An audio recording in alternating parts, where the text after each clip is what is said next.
Mhm.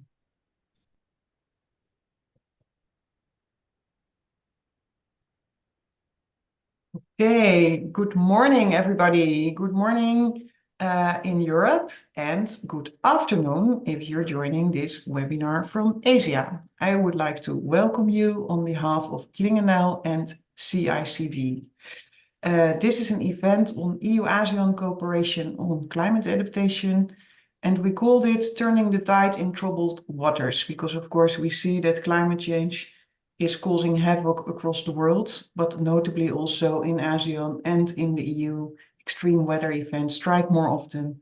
And the question is, how are we going to deal with that? And can we also use it as a way to cooperate better? My name is Louise van Schaik. I'm head of unit at the Clingendael Institute for EU and Global Affairs. And I've been engaged in a project that we run for 3 years, of which this is the final webinar. So it's the final activities. We did really a lot of activities, I think 12 webinars in total, and also a conference in Siem Reap in Cambodia. And it was called EU-ASEAN Think Tank Dialogue for Strategic Partnerships. This year we focus on climate adaptation, but in the past years we've also looked at other topics such as digital connectivity and the twin transition of green and digital, and also each time to see how politics is affecting these issues and how the EU and ASEAN can use these agendas to step up their cooperation. This is the public event and it concludes this project. And what we will still do after this webinar is publish our final policy brief, and we will distribute it to all the people that registered for this webinar. Well, it's clear that both the EU and ASEAN region have been hit by climate change impacts. There is the issue of sea level rise, floodings, prolonged droughts, but also extreme weather events. And these have tremendous environmental implications, also for food production, economic and security implications. So it is not possible to leave these climate challenges unaddressed, and we need to consider concerted action and also international cooperation to address these issues. It is also an area where both the ASEAN region and the EU have quite a lot of experience already and a solid track record. And it's an area where there is more potential to cooperate, and it's also part of the EU's external action in its international climate diplomacy. But we also see that it's still difficult to operationalize the objectives and to see what kind of are the best ways to cooperate, invest, share expertise, because the regions, the EU and the ASEAN region, are also quite far away, and there's a lot of similarities, but of course there's also differences. On top of that, we see the current geopolitical situation, where especially the Mekong and the South China Sea are regions where there is some tensions, and there's also some rivalry between the great powers playing out. And we also see that the relationship between these great powers are becoming more tense at times. So also from that perspective, it's really important for the EU and ASEAN to consider cooperation, so that it also can be a bit of a counterweight against, let's say, this politicization and these political tensions and geopolitical power plays. So this event really aims to discuss this untapped potential of EU and ASEAN cooperation, but also to take that into this geopolitical context. So really to see what can we do to work for the good and to leave a bit that bad and ugly geopolitics behind. So the guiding questions are how this climate change adaptation issue can sink in better, what also the EU and ASEAN can gain from working together, and also what is the potential, what are concrete topics where we could step up the cooperation. So the program of today is that we have a fantastic lineup of speakers. We will start later on with the opening remark by His Excellency Sujiro, the EU Ambassador to ASEAN. And then we will continue the discussion with 3 very distinguished speakers, Mr. Habib Abiyan Dazkwan, Mr. Laurent Umans, and Mr. Botkosal from the Mekong River Commission, and Laurent Umans is from the Netherlands Ministry of Foreign Affairs. There will also be questions, the possibility to ask questions, and you can use Zoom for that. So it's not possible for the people who join through YouTube, but it is possible for the people who join through Zoom. And my colleague, Sarah Lokenberg, who is also the lead author of our forthcoming policy brief on this topic and has helped with the closed sessions that we have organized on this topic over the past year in 2023. She will review the questions and she will also post them as the Q&A moderator. That was enough from my side. I would now like to introduce the first speaker, Your Excellency Sujiro Sim. You are the ambassador to ASEAN since September 2023, and you are residing in Jakarta, Indonesia, where the headquarters of ASEAN are placed. Before you were ambassador of the EU to the Pacific, and before that you were ambassador of France to the Pacific. So you're a French career diplomat, but you were born in Cambodia, so you know the region very well from the both perspective. And I think we're really honored to have you here.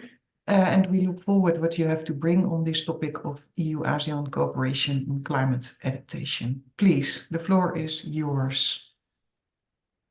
Thank you very much, Louise, and good afternoon from Jakarta indeed, but good morning in Europe. First of all, I'd like to thank the Clingendael Institute for the invitation to open this webinar on Turning the Tide in Troubled Waters, EU-ASEAN Cooperation on Climate Action.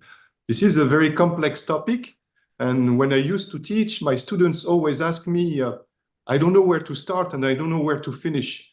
My answer to that was always very, very simple. You start with the beginning and you finish with the end. Today, I would like to share with you a few remarks on three aspects of this topic.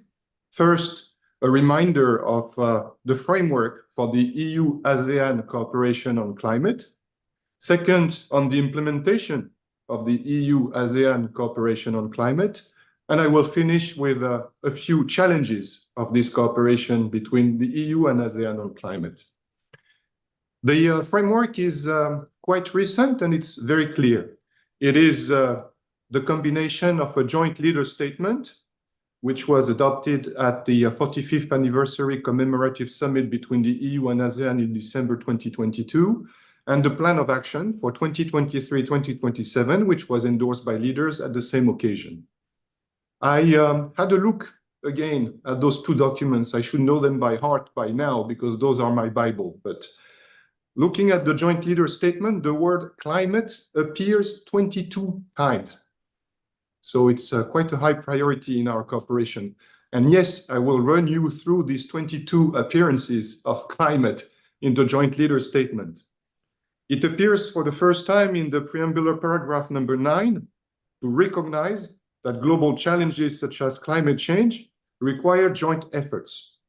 Then it appears under economic cooperation and trade, which is the first section of the joint leader statement, with a commitment to promote sustainable and inclusive trade and investment, which includes important areas such as climate change. Then in the other section of the joint leader statement, which is on connectivity, digital transition, and narrowing the development gap, there is also a commitment to reinforce sustainable and trusted connection to tackle the most pressing global challenges from climate change and protecting the environment. Of course, climate is mostly dealt with in the section of the joint leader statement on sustainable development, environment, climate change, and energy. There is a reference in paragraph 18 to the high-level dialogue on environment and climate change and the EU-ASEAN ministerial dialogue on environment and climate change. In paragraph 19, there is a mention of the ASEAN Center for Climate Change, which is still to be established. Paragraph 20, another reference to the EU-ASEAN high-level dialogue on environment and climate change. Paragraph 21, in connection to recovery, economic recovery, which should address climate change. Paragraph 22, which refers to a green and inclusive transition, including on climate change and green technologies. Paragraph 23, which advocates for a multilateral rules-based approach informed by science to address climate change. Paragraph 24, which is about concrete EU-ASEAN initiatives and programs, including policy dialogue, financial support, and technical expertise. Paragraph 26, which refers to the energy transition towards climate neutrality and mentions investment projects in renewable energy in ASEAN member states and the EU-ASEAN energy dialogue. Paragraph 30, which is about climate smart agriculture, and paragraph 32, which highlights the EU Team Europe initiative on green issues for 30 million euros. Turning quickly to the plan of action, climate is mentioned there 16 times, and it is meant to be more operational.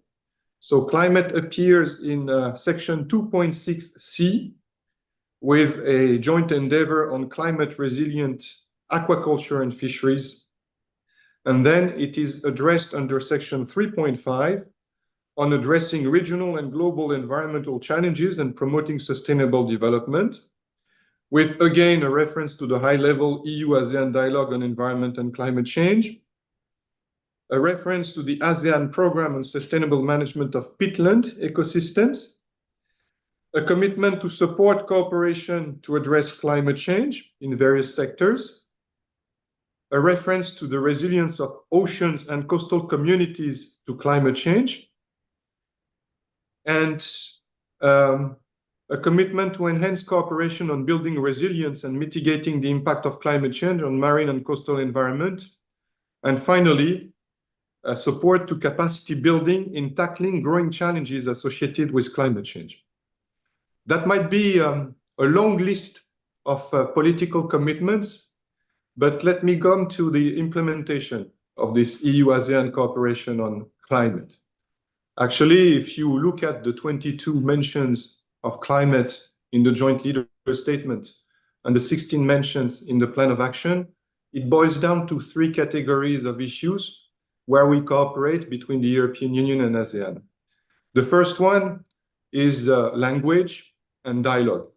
So this is a joint recognition, which is a political recognition of the priority dimension of climate change and the establishment of policy dialogues at the technical level, that's the high-level dialogue on climate and environment, or at the political level, which is the ministerial dialogue on environment and climate.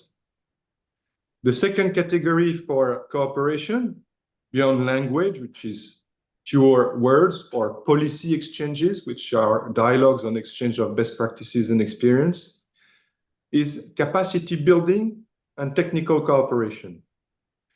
There, of course, it rests on the amount of resources we invest. And as far as the European Union in ASEAN is concerned, the basics is the Green Team Europe initiative, which is worth 30 million euros. We call it Team Europe because it's not only resources invested by the European Union as such, but it is also complemented by bilateral initiatives from our member states. For example, the Climate Action Plan from Germany, or an endeavor from France to promote agroecology. Then the third category, after dialogues and capacity building and technical cooperation, is finance and investment. So there is money, which is set aside by the European Union for cooperation with ASEAN in the area of climate change. The main vehicle is the ASEAN Catalytic Green Finance Facility, where the European Union invests 50 million euros. So you would remember the Team Europe initiative is 30 million euros. The ASEAN Catalytic Green Facility is 50 million euros from the European Union. And if we add up all the contributions from Team Europe, with also contributions from France, Germany, Italy, and the European Investment Bank, we have a pool of money of 783 million euros. So that's quite a lot of money. But of course, the main instrument for investment of the European Union nowadays is Global Gateway. Global Gateway is about infrastructure. And addressing climate change requires infrastructure, be it for mitigation or adaptation, which is the focus of this webinar. It is fair to say that investment focuses more on mitigation. So it's about the Just Energy Transition Partnership in Vietnam or in Indonesia. It's about increasing renewable energy production capacity in Vietnam. But we also address topics like water management in Cambodia. The paper which was submitted for this seminar very much focuses on water, and this is something Global Gateway can address. But it's also about new technology, because, for example, the Global Gateway project in the Philippines, which is about Copernicus, can have applications with satellite imaging to address climate change. Let me finish with the challenges, because I recognize that there are challenges in the EU-ASEAN partnership on climate change. The first one is the discrepancy in the level of priority. You mentioned that the European Union attaches a high level of priority to climate change, and it is true. We have the European climate law with this commitment, which is a legally binding commitment to achieve carbon neutrality, zero net emission by 2050. We have a realistic roadmap to achieve that objective towards carbon neutrality, with a commitment to reduce by 55% our carbon emission by 2030, the famous Fit for 55 approach of the European Union. Unfortunately, from the ASEAN side, I don't think anyone would dispute that the top priority is growth, economic growth, generating economic growth for jobs and income for the population of the ASEAN member states. I live in Jakarta, and I can experience myself this reality. Growth needs to be fueled by energy. Energy can be on the pathway towards energy transition, or it can come from coal-fired plants.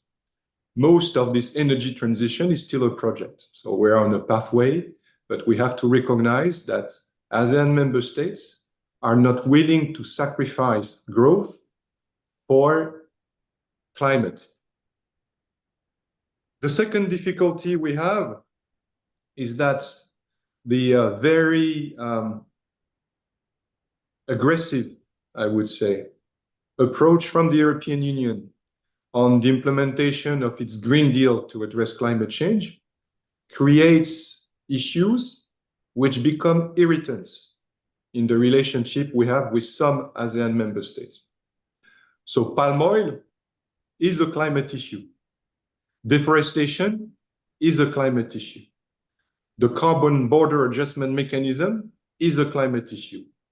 Those issues become irritants in the relationship we have between the European Union and ASEAN member states because they are not happy with the implementation of these measures. And I will finish with a third challenge, which is that ASEAN is very different from the European Union. The regional dimension of ASEAN is much weaker than the level of regional integration we have achieved in the European Union. Most of the projects, most of the cooperation opportunities we have with ASEAN are actually at the national level. They are bilateral projects. The Global Gateway flagship projects are all national projects. So it's very difficult to build and implement a cooperation project with ASEAN, which would be ASEAN-wide, covering the 10 member states of ASEAN. One intermediate step, and that's also a suggestion from your paper, would be to try the sub-regional echelon with sub-regional spaces which exist already, such as the Mekong, but we have a couple of others, like the Brunei, Indonesia, Malaysia, Philippines, East ASEAN growth area, or the Indonesia, Malaysia, Thailand growth triangle. My ultimate conclusion with respect to the title of this webinar, Turning the Tide in Troubled Waters, is that when you try to swim against the tide, it's very hard, but you must never give up. Just recognize that it is slow, so it takes time. Thank you very much. Thank you so much, Ambassador, and also a great overview, but also thank you so much for pointing out these challenges. This is something we also look at Clingendael a lot. We know that the European Union is very ambitious when it comes to mitigation, but it's also achieving a lot, and it also believes that it's in its interest to go through this accelerated energy transition. And of course, that also has to do with the fact that the dependency on these fossil resources is not only bad for the climate change, but it's also bad for economy because we have to import it. And we have learned our lessons that importing it from some countries is not something we want. So we are really accelerating this energy transition, and we see also globally that these prices come down. There is a different thing with adapting to climate change. The CO2 that's in the air that will still continue to be there for 100 years and will still have the climate impacts and the climate effects that we already seeing climate change causing havoc across the world. And especially we know that the ASEAN region is very much affected by that. So the question is, how to bolster and make more resilient also the countries. And there you see a bigger role for in the EU, the member states, but also in ASEAN region, the different regions like the Mekong and also the other two regions that you mentioned. And of course, a prominent example is also the city that you live in, but also where the next speaker is living in, Muhammad Habib Abiyan Dazkwan. You are also living in Jakarta, a city sinking into the sea. Before saying a few more words about you, I would like to tell everybody we're now moving on to the panel discussion. So with Mr. Habib Abiyan Dazkwan from the Department of International Relations at the Center for International Strategic Studies in Indonesia. But we also have we are also joined by Laurent Umans and also by Mr. Botkosal from the Mekong River Commission. And Mr. Laurent Umans is from the Netherlands Ministry of Foreign Affairs. And we are also joined by Charadine Pich, who is our colleague, the Deputy Executive Director from CICP, our partner in Cambodia. Charadine, I'm glad that you're also here and you will provide the closing remarks. So we will first have a dialogue with the three speakers, and then there is also the opportunity to ask questions for the Zoom participants with my colleague Sarah Lokenberg. So I will introduce the speakers after each time, and then I will give the floor. And then we continue this talk and try to focus really on this challenge of how to cooperate on adaptation, which is more a national issue, and then also in these two different regions of the world. But we might come to some remarkable insights today. Mr. Habib Abiyan Dazkwan, you are a researcher, as I said, at the Department of International Relations at the Center for International and Strategic Studies in Indonesia, and you focus in your work on sustainable development, non-traditional security, and the political economy of the Indo-Pacific region. And you also have quite a bit of experience in disaster, health, and climate-related issues. And for this project, you've also contributed and you participated in our conference in Cambodia, Siem Reap, and you moderated actually the session that we organized on climate adaptation.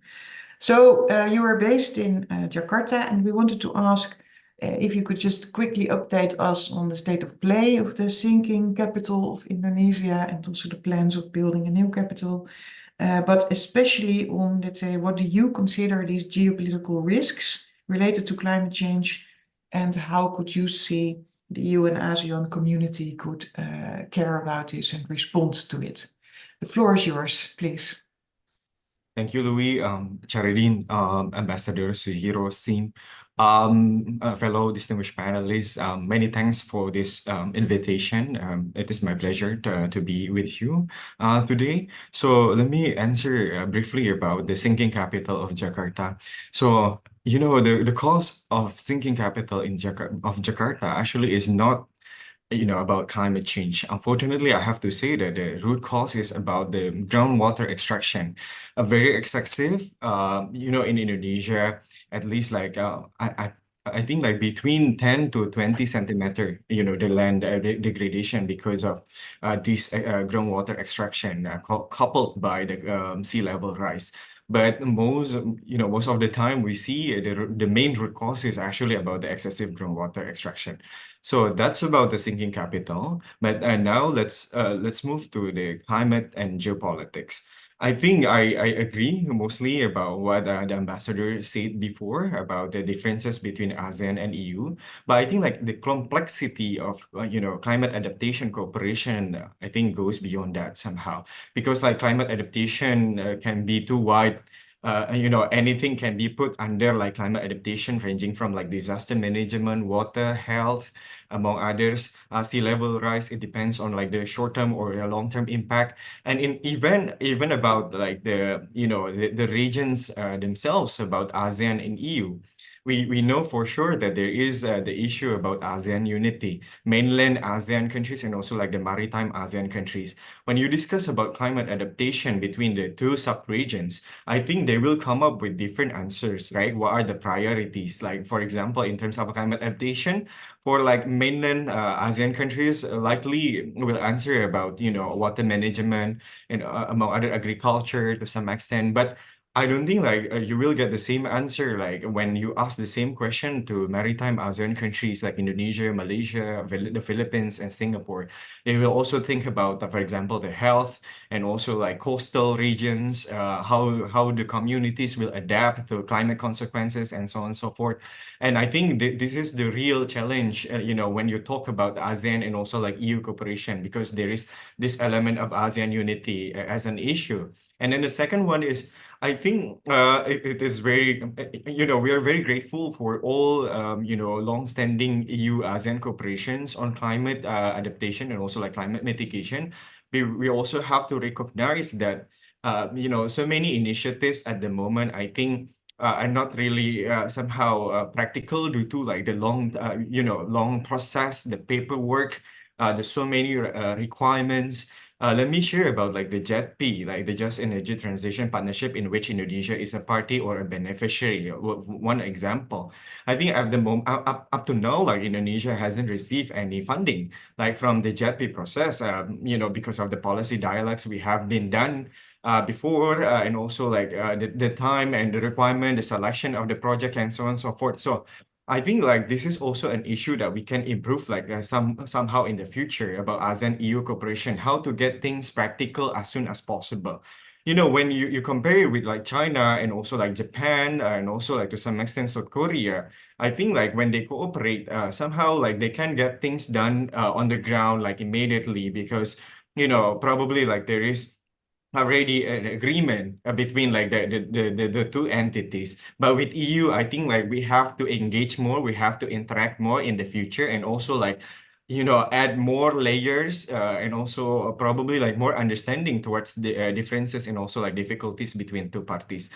Let me talk about how ASEAN usually see like dialogue partners. I think there are three elements like in which ASEAN usually sees dialogue partners. First, presence matters. Whether dialect partners have presence in the region, or whether dialect partners have like sectoral dialogues, ministerial meetings with ASEAN. Like for example, when talking about like disaster management, ASEAN has ministerial meeting dialogue Japan, with China, with also like South Korea. So presence matters. And usually, like all dialogue partners will send, their delegations to attend all ASEAN meetings. And I think, like in terms of the continuity, is also important in terms of the presence. Second, usually we also talk about, we expect dialogue partners to put money where the mouth is.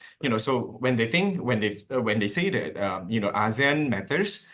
usually we also expect that it comes with investment. So they really put money like, in the region. So talking about climate change to developing countries, I think it's good to have like policy dialogues to have capacity building, but at the same time, we also, I think, need infrastructure and also like financing. And this is, if you see another initiative coming from Japan, for example, Japan Asia's Net Zero initiative, they also come to the region with kind of like supply chain. They bring like the companies to invest in the region and to build a green supply chain. So not only like reducing emission, but also empowering the economy of the region to some extent. So we also expect dialogue partners to put money where the mouth is.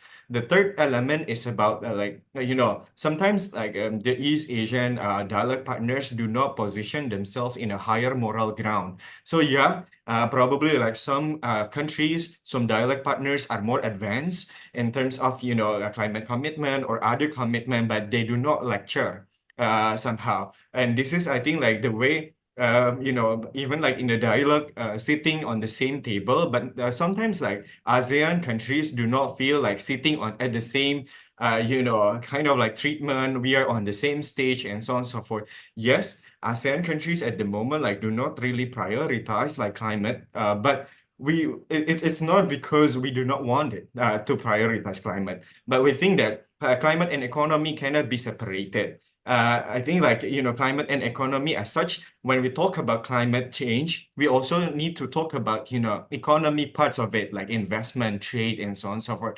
And we really look for, dialogue partners to help us, to build our capacity to deal with climate adaptation, climate consequences, and also like climate mitigation. And we know the EU also has issued like several EU regulations over the past few years, including like the CBAM, as the ambassador mentioned, like deforestation-free, supply chain, among others, the Net Zero Industry Act.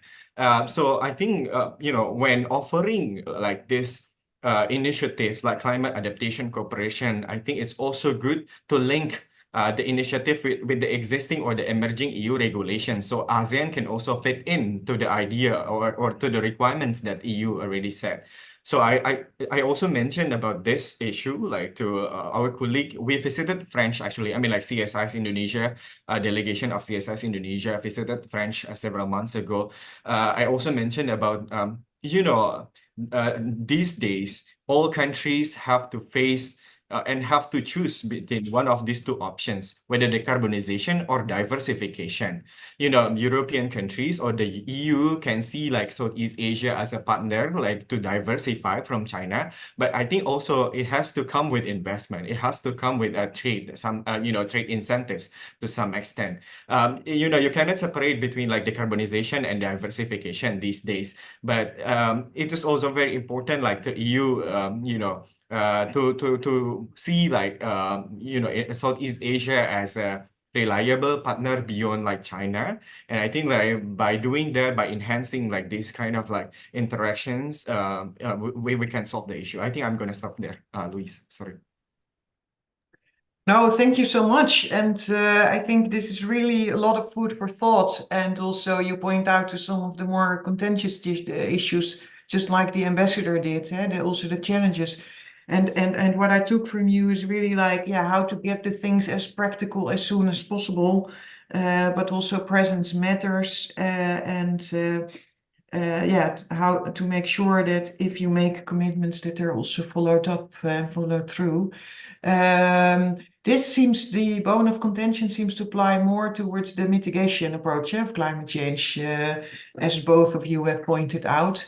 So of course, one of the things for this webinar would also be to find out a bit more how adaptation can be used exactly to get a bit away from these divergences of approaches and opinions. Of course, there's also a huge need to act on this mitigation side of things, but I think that's clear, and we can also talk about it later on because it is issues that are up for debate. But I think it would also be super interesting to see if we can, let's say, then perhaps do better in the adaptation side of things. So yeah, no, thank you so much, and really appreciate it. And I'm sure that we're going to get back to you in the Q&A session. I would now like to turn to the second speaker, Laurent Umans from the Netherlands Ministry of Foreign Affairs. As you may know, Clingendael Institute is based in the Netherlands, think tank for international relations. But we are actually a country where large of the country is below sea level. We have a long-standing traditions for centuries to fight against the water. Even my own family, if you go back centuries ago, they were in the water boards and they were fighting the water and getting it out of the land. So water management and climate adaptations is kind of in the Dutch DNA. And Laurent Umans is also one of these persons who has worked on this for many, many years, actually for over 20 years in the Netherlands Ministry of Foreign Affairs. And he has also been based in embassies in the region, among others in Vietnam. And he also has a PhD in the sociology of development and change. So he's one of these Dutch water diplomats with a lot of experience on climate adaptation. So Laurent, we would like to ask you, the Dutch have this in-house expertise in water management. What role can a country like the Netherlands play to step up this cooperation between Europe and the ASEAN region on climate adaptation? Can we also learn something from the region? Because we recently had again big floods and it was quite tense in the Netherlands with the change from 2023 to 2024. We had really rivers that were very high. An in-country lake, the water was very high, so it was quite tense situation again.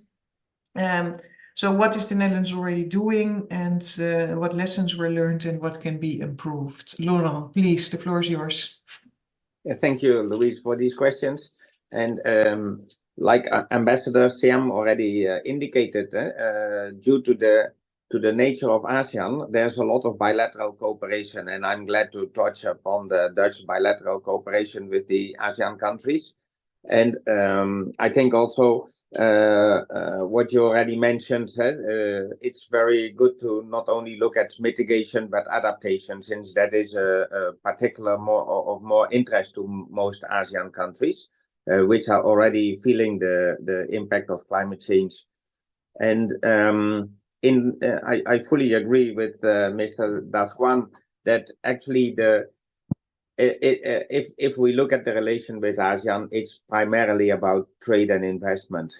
And the private sector is the most important player. So if you ask what is the role of the Netherlands, it's primarily its private sector in water, which has a lot of experience, not only in the Netherlands, but we have also, due to our colonial past, we have had centuries of collecting knowledge on water management from all over the world, and we still learn a lot from countries like those in the Asian region.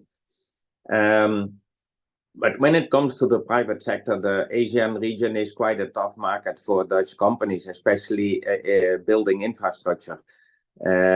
Because there's a lot of competition. Where we find a very productive niche is in the knowledge about water, not in building the infrastructure, which Mr. Dazkwan already mentioned is so needed. But we are kind of specialized in making sure that the infrastructure you build will be sustainable over time. And that's actually a niche of the Dutch private sector. We have very advanced ways of climate risk assessments, of nature-based solutions, for instance, that can be much cheaper than the concrete infrastructure that is usually built in Asia.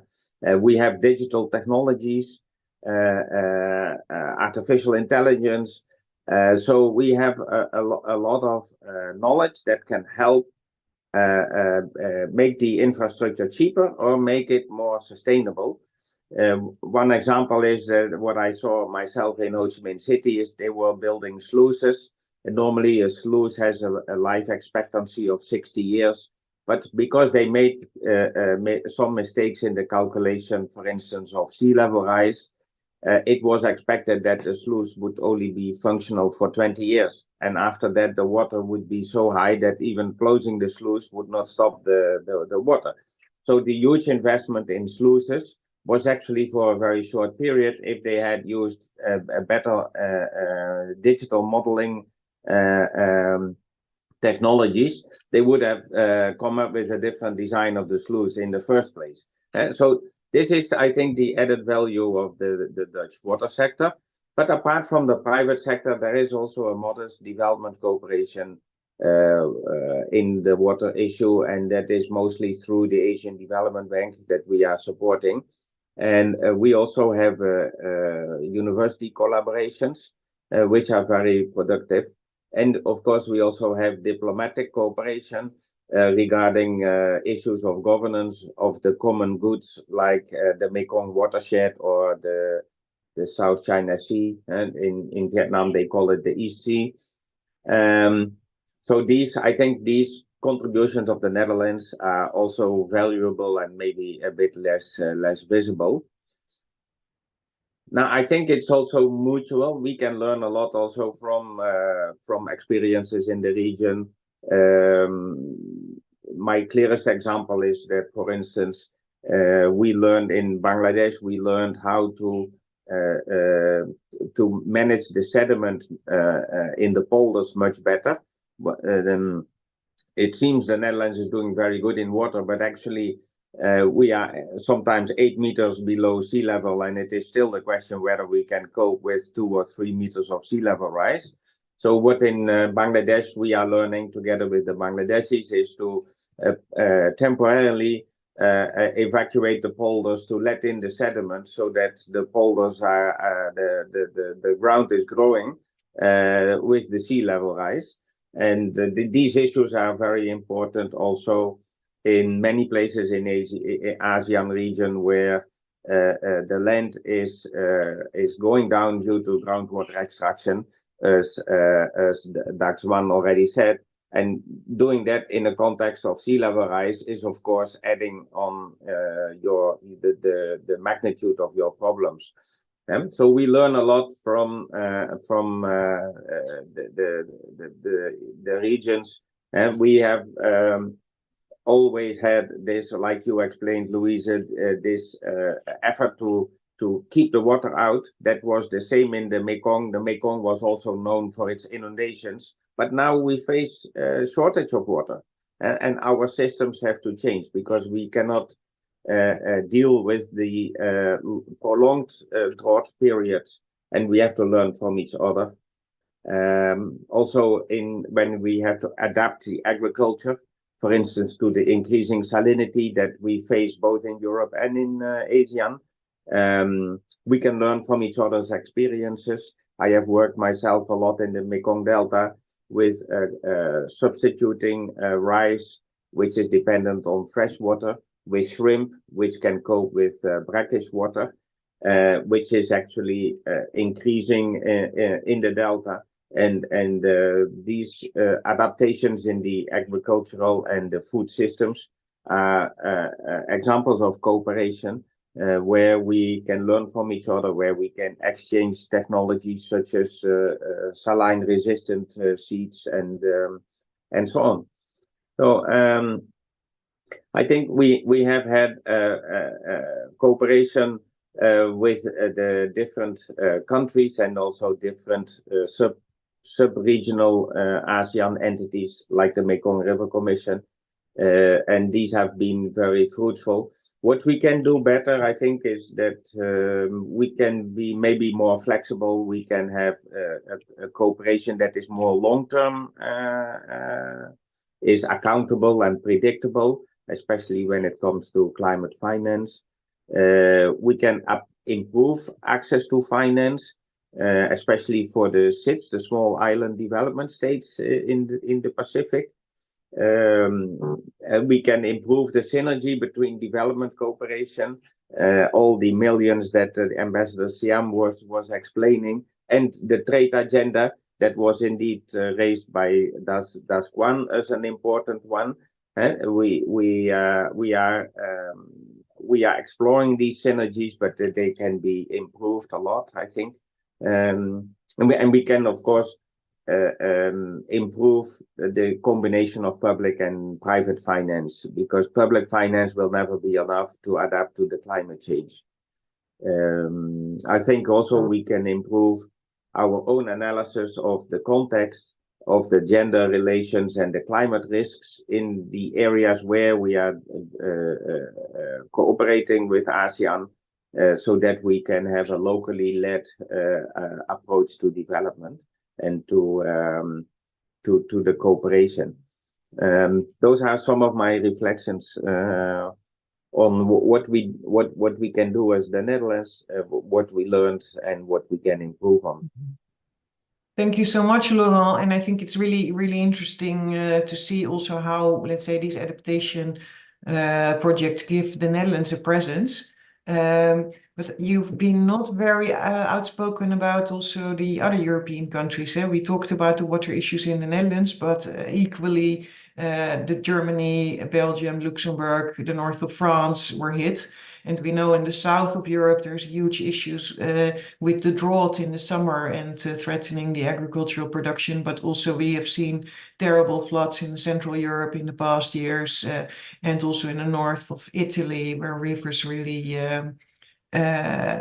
devastated, and also lots of lives were lost. So let's say the issues that are very familiar for the Mekong region also apply to Europe, although maybe to a still lesser degree. Do you also see a lot of potential for a country like the Netherlands to gang up with, let's say, the other European countries in the European Union in Global Gateway and Team Europe initiatives for the region? Yes, of course. We at the bilateral level, we have development partner cooperation and collaboration. Within the EU, we have monthly meetings where we inform each other about the activities that we do in the countries. In the context of the Mekong River Commission, we have EU meetings and with other non-EU development partners. So we are collaborating in that sense with the wider European member states and of course with the delegation. The EU delegation in the countries, and yeah, maybe to mention one more thing, what we really learned both in the Netherlands and in the ASEAN region is that we have to try to prevent that we take measures that we regret later on, because a lot of the floods that you mentioned in European countries is caused by the fact that we took measures like building higher dikes that we regret nowadays, because actually we want to give room to the river rather than building high dikes. And once the river gets room, the water levels go down. Once you build the dikes, the water levels will go up. So these measures that we now regret are very costly to repair, and we are working with ASEAN countries to ensure that they don't make the mistakes that we made and that we regret. All right, I think that's also a very important point, and also to see how we can learn from the experiences. Thank you so much. This also brings me to the next speaker. We're very pleased to have Botkosal from the Mekong River Commission in this webinar. You are the director of the administration division, and prior to joining the Mekong River Commission Secretariat, you served for the Cambodian National Mekong Committee over the past 20 years. So also a distinguished expert in the field of water resources management and river basin planning and transboundary water cooperation. You have also been very active in our project, so thank you again for your previous participation and for being with us today. And you also contributed to the conference that we organized in Siem Reap. So we would like to hear from you, but what is the role of the Mekong River Commission, and how do you envisage the cooperation with the EU and ASEAN? Do you recognize the EU as a player and with the presence already on the ground? Because that's also sometimes a bit the issue, like, is the EU present enough in the Mekong? But what would be also the arguments? And why should the EU become perhaps more? What would be the EU's stake, and what could we do different? How could we be most useful, we the Europeans, in the Mekong River? Please, the floor is yours. Good morning and good afternoon from Laos, Vientiane. Yes, I'm very pleased to thank very much for your invitation to me attend this important meeting. So I would like to thank for the speakers, especially His Excellency Ambassador mentioned clearly about the challenges, especially for the ASEAN and the region. It's very clear to me that we also face a lot of challenge, the same Excellency Ambassador said. And also I would like to thank Laurent from Netherlands. You know, we stand for the EU. EU is the partner, development partner for the MRC long time ago. So we are grateful for the EU to support the MRC in water resource management, but as well as for the climate change.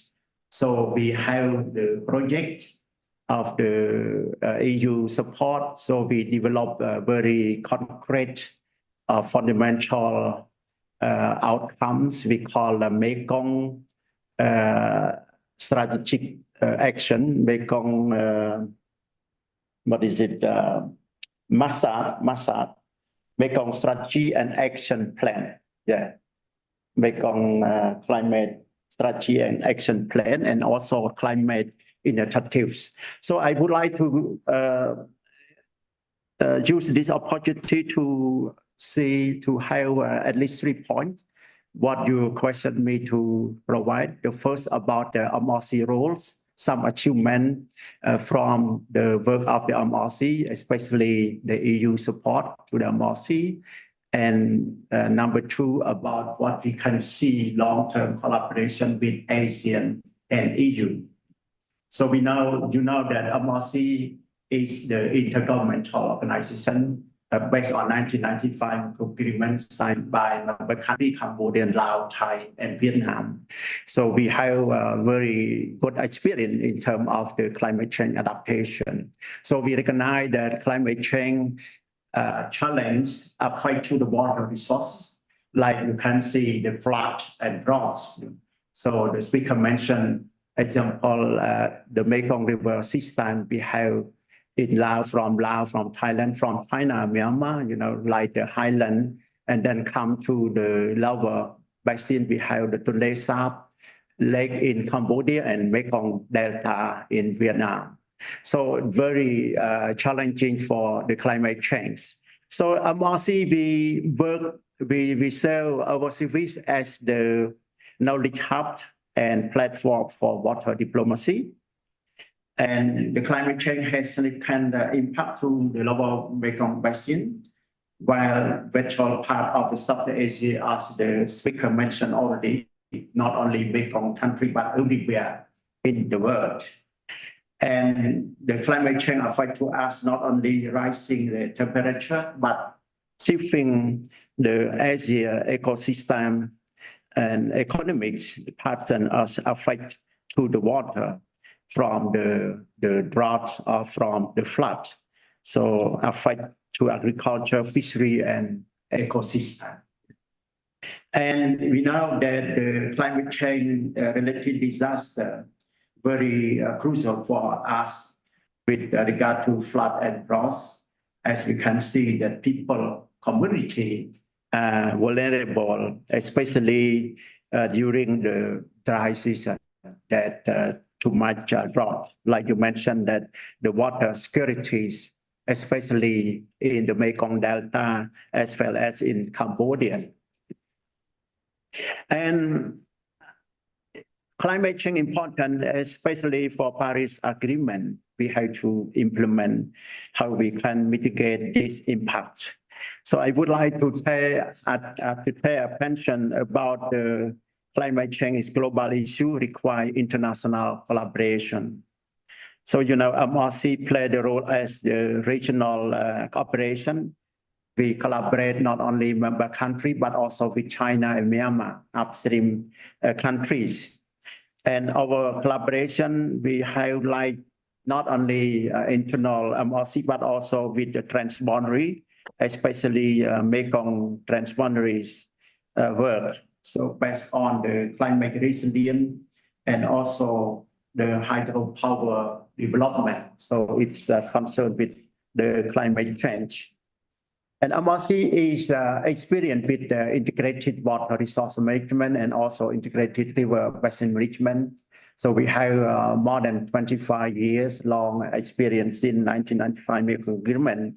So we work to promote sustainable fishery, agriculture, protect ecosystem, even to manage flood and droughts. So our approach to enhance ecological health and also river basin management that we need to support the communities in terms of sustainable development.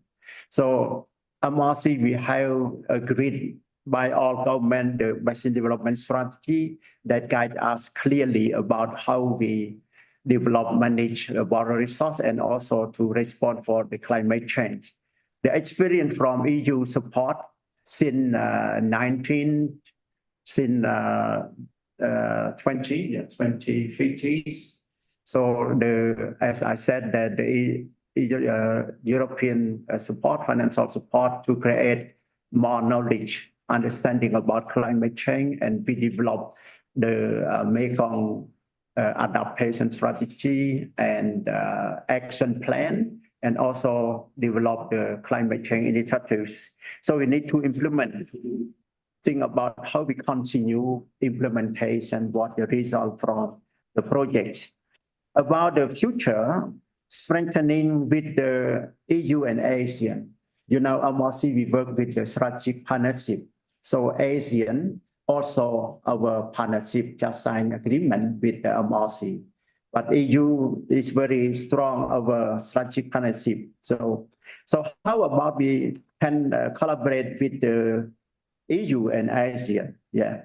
So we continue to monitor the impact of the climate change in our region, not only the mainland, but also marine lands, because we can exchange sharing knowledge from the Mekong River Commission to support the ASEAN.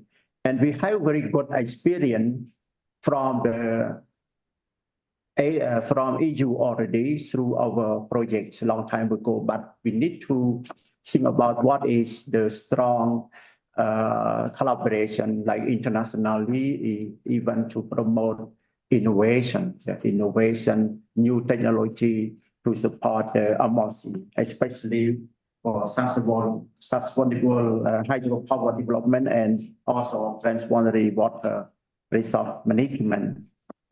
And our approach emphasizes on community engagement and responsive policy making. Of course, we work with the member countries and also work with the upstream country, China and Myanmar. So we have to empower the community for climate change, resilience, and adaptation. So in regard to importance of the local community is how we can value diverse perspective and incorporating stakeholder feedback. I can bring into account like fishery or agriculture that we promote the sustainable water resource management to support the communities. But the community understand they are affected by the climate change because affect to the local community livelihood, like for fishery or for the agriculture. So we make the decision based on the community feedbacks. Yeah. So finally, I would like to emphasize the critical role of our collaboration effort, how we can shape to future river basin. So working with ASEAN, we have to strengthen the existing collaboration, what deal with the example water security. We have the forum with them about water security, including the climate change, adaptation and resilience also. And our collaboration with the EU is really important, because EU, of course, will support us in terms of finance, in terms of the capacity building, and in terms of the human resource capacity. So we can address the challenge that we are facing in our Mekong River Basin, especially to have the MRC for the core river basin network function. Yeah.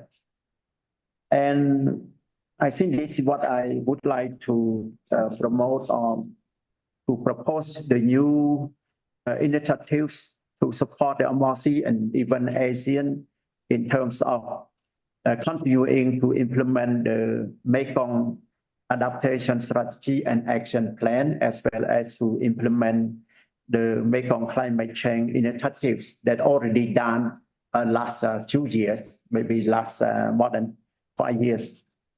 Yes. In my conclusion, I would like to thank for giving me this very good opportunity to address, and thank for all of you to support the Mekong River Commission, what the Mekong Commission can exchange and sharing the knowledge experience through ASEAN. Because for a member country working as the mainland country within MRC, but with the marine countries, that we can learn each other. Thank you very much for your attention. Mm-hmm. Thank you so much, Botkosal, for your contribution, and also for the important work that's being done by the Mekong River Commission, and also the lessons that we can learn from that for shared water cooperation, and how important this is as an example also for international cooperation, and in a way almost a peace building project for the region, and managing also the relationship between the countries. And of course it's focused on the water cooperation, but we know in reality that often it stretches and has this wider beneficial. And this has been the case for many places where we have river basin commissions and shared water cooperation. So Mekong is definitely, and your commission is definitely a good practice, a good example that we can use for the world. I saw in the Q&A and chat we have already quite a lot of questions, so I would like to turn to my colleague Sarah Lokenberg, who is the lead author of the forthcoming paper of this topic, of this project. Sarah, could you maybe already pose 2 questions and also say to whom they are addressed, if that's clear? Yeah, for sure. Yeah, first of all, I would like to thank all the speakers for their contributions and all the participants for raising their questions. There have been asked already a couple of questions and answered by His Excellency Sujiro. There is one question, because the ambassador already explained what the EU is doing in the region. And there's one question about how this is perceived. So I would like to pick a question by Julia. And the question is, how is the EU engagement with ASEAN on climate perceived in the region when compared to other actors like China, US, and Japan? Yeah. So maybe Habib or what, would you like to answer these questions? Mm-hmm. Habib, perhaps you go first. Sure. Thank you, Louise, Sarah, and thank you, Julia, for the question. I think in terms of the way ASEAN countries perceive like the role of EU in our climate cooperation, I think it's very positive. We see EU as a more like stable partner rather than, the States, for example. I mean, like the continuity of like climate cooperation with the United States, is unreliable to some extent, depending on, who holds the administration, whether Republican Party or like liberal.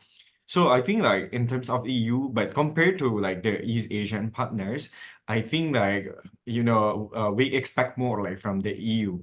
At the moment, like ASEAN countries only sees EU's role on like, capacity building and also like technical assistance, and to some extent also like policy dialogue. We expect and also like, we hope that EU can also have like a flagship project or infrastructure project, especially with regards to climate adaptation and also like climate mitigation.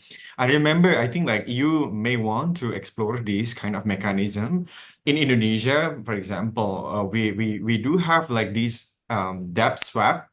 So, mechanism with some European countries, actually, with Italy, with Germany, among others. So they forgive like debt, the old or like the previous debt we made like before 1997 Asian financial crisis, as long as we invest in with Germany like tuberculosis program. So the Indonesian government had to do like TB management in order to seek forgiveness, debt forgiveness from Germany. And same with Italy, like Italy forgave Indonesia for its previous debt, as long as Indonesia did reconstruction after like the tsunami Aceh in 2004. So I think like debt swap mechanism, I think is a good idea to explore. With the United States, Indonesia, and US, for example, we use like this debt for nature swap. So we have to conserve and we have to preserve forests in Kalimantan in order to seek forgiveness, debt forgiveness. So we do not have to pay in terms of money, but the Indonesian government just have to do like development program in our own country. So I think like in terms of climate adaptation, the EU may want to explore that kind of idea. So let me stop right there. All right, thank you so much. And I think that's really fascinating, also because there's now so much talk about countries becoming indebted to China because of Belt and Road Initiative, but of course the Global Gateway is also loans. But Yeah. maybe we could consider to cancel some of the previous debts before going into new loans. And also, of course, the conditions of the loans are more favorable and more thoroughly followed up and thought through. Yeah, thank you. Botkosal, what do you see as the role of the EU? And please be frank and open, as other speakers have been too, because I think it's important for the EU also to draw lessons from this, please.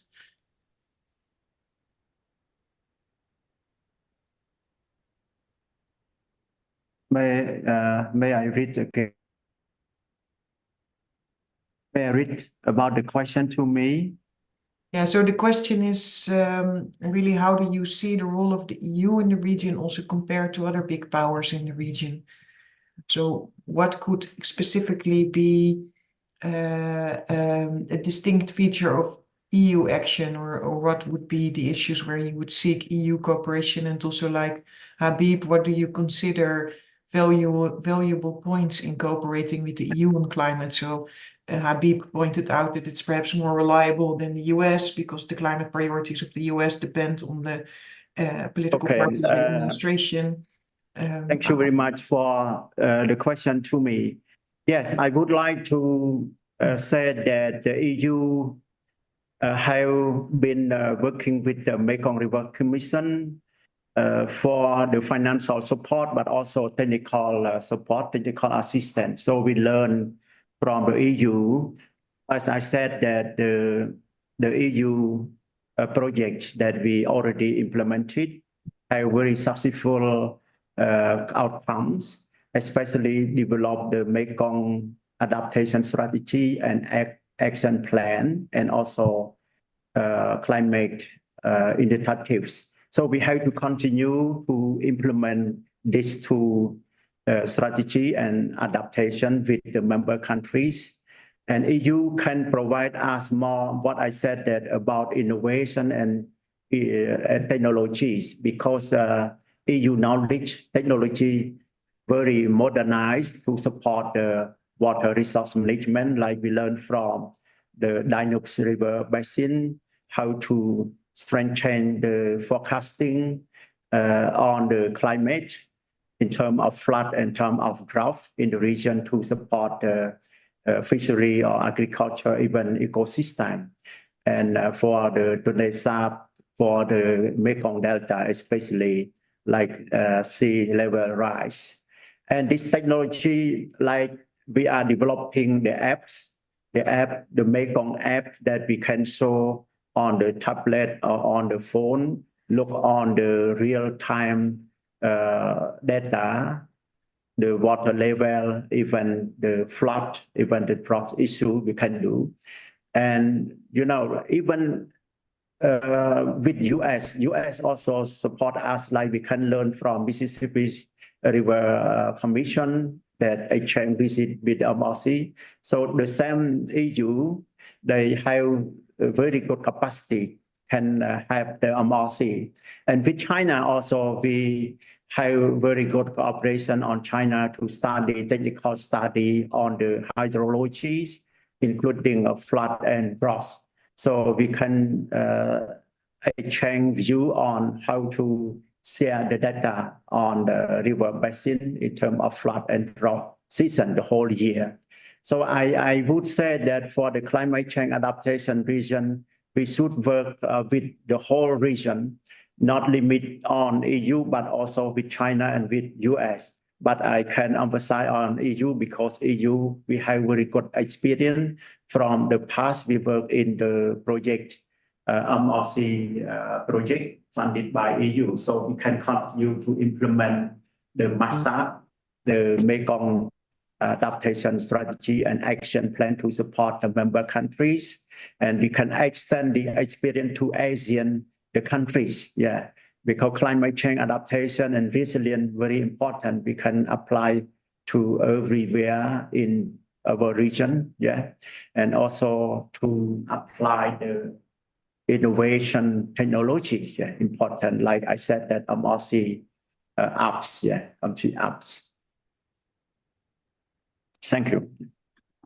Thank you so much, Sarah. Yeah, thank you very much, Habib and Botkosal for your answers. I have one last question for Laurent.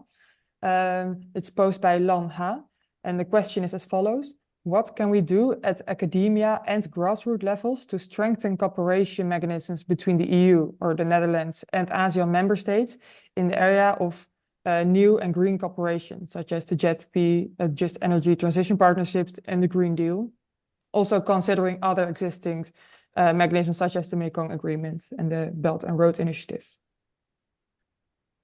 Yes, thank you for the question. And I think for the academic world, there are different already existing networks and programs. And the EU has a very big program of cooperation among universities. And also, there are scholarship programs and institutional development programs of universities. So there is a lot already ongoing in that sense.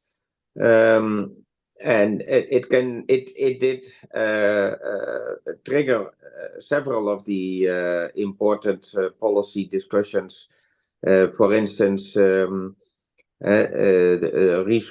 European research on the subsidence in the Mekong Delta, which is going very fast, has been very instrumental in redirecting the policies regarding the Mekong Delta, and also regarding the whole of the watershed upstream or in the Mekong. So the research such is important and can be part of the EU-ASEAN cooperation. But what I saw in my work in the region is that the translation of research findings into policies is quite seldom. And I think there the knowledge policy interface is quite a big step. And there I think cooperation can improve the whole chain of going from research and data collection to policy reforms, and then to the implementation of the policy, which is again a very big step. And making it a chain is, I think, an important effort that can be done in the countries, but also with the EU support. And that's also where civil society can come in to make sure that the proper findings and the science and the knowledge is translated into the formal policies and those being implemented. and the EU can also play a role in strengthening the civic space in those countries, which we consider as an important asset of each of the countries. Is that answering the question? I don't know. Yeah, thank you very much. I think so. Thank you, Sarah. I've also reviewed the questions. Unfortunately, we don't have time to post them to the speakers anymore, but I wanted to point out that they also bring up a lot of topics, I think, that are really relevant for the seminar and messages.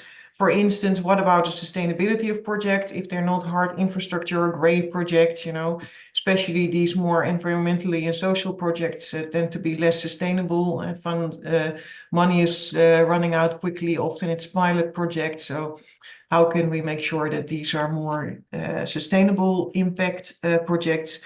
Don't forget about the UN, keeping the UN on board, because they also do quite a lot of good work on climate adaptation, more funding available also, for instance, through the Green Climate Fund. How do we make sure that all the ASEAN countries are reached in an equal way? Because some are maybe more the donor darlings than the others. How do we make sure that we don't forget about countries?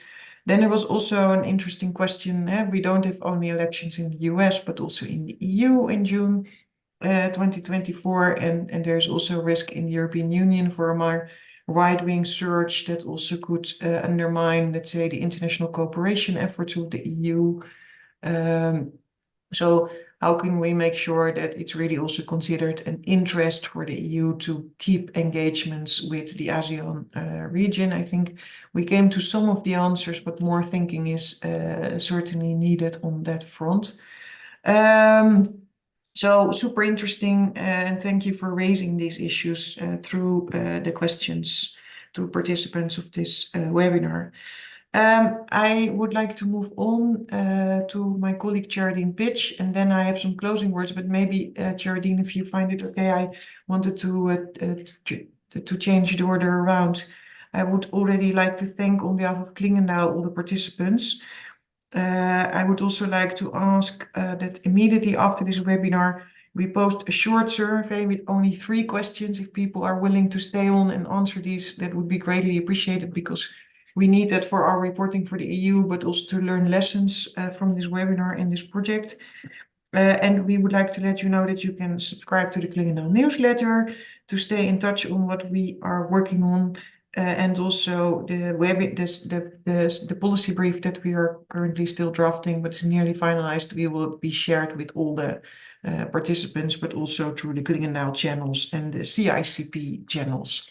The Cambodian Institute for Cooperation and Peace, the Deputy Executive Director, that's you, Charadine, and I wanted to ask you to give some final reflections and closing remarks. Please, Charadine, it was a pleasure to cooperate with you in this project and look forward to your final thoughts. I know that this topic, and especially the Mekong, is also a research topic close to your heart. Please, the floor is yours. Thank you very much, Louise and Sarah, for wonderful coordination. Thank you for taking the heavy duty to moderate the entire session. I think it's been fruitful discussion. My thanks and appreciation goes to all our fellow distinguished panelists for your contribution, not just for this webinar. For some of you, it has been a lengthy and fruitful discussion throughout the past event and seminars.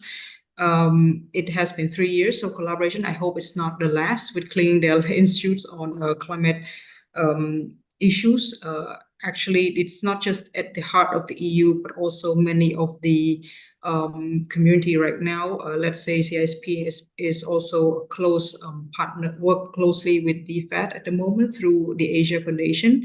And one of the so-called requirement or tendency is that we kind of focus on climate change issue.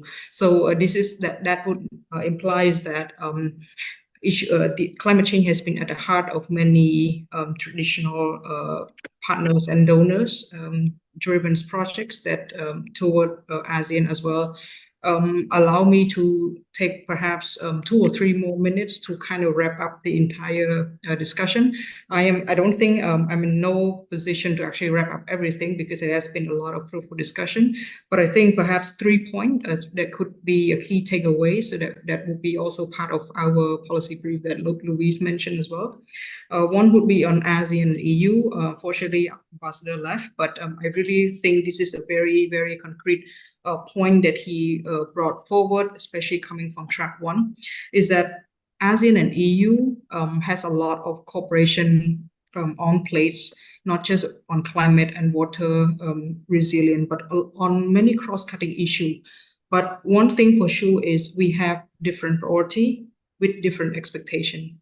And that would mean that EU has a different expectation on us, on ASEAN. ASEAN has a different expectation on the EU. And it makes the cooperation challenging when you have different priority and expectation in that regard.